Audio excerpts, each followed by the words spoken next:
आजिकाली चर्चार अछंती IPL 35 ball शतक हासिल करिथिबा 14 वर्षीय वैभव सूर्यवंशी तांको बैटिंग रे समस्ते प्रभावित।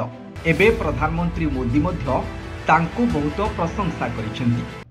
पाटलिपुत्र स्टाडियम रे आयोजित खेलो इंडिया यूथ गेम्स 2025 रो उद्घाटनी समारोह रे से कहिथिले आमे समस्ते आईपीएल रे बिहार पुओ वैभव सूर्यवंशी चमत्कार प्रदर्शन देखिछु।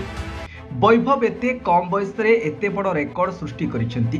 तांको खेल पछरे तांकर कठिन परिश्रम रहिछि, किंतु विभिन्न स्तर रे मैच खेलिबा मध्य तांकु सहाय्य करिछि।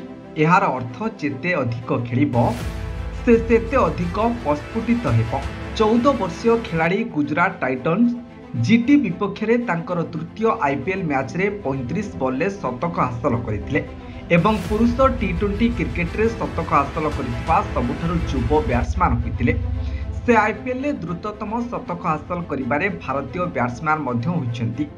से आईपीएल रे द्रुततम शतक हासिल करिबारे क्रिस गेल को परे द्वितीय स्थान रे अछन्ती।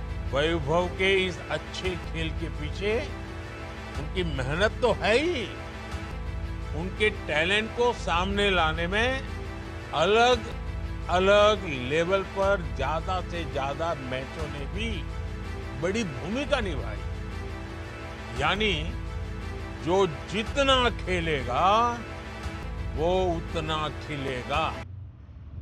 ब्यूरो रिपोर्ट, डिजिटल खबर टाइम।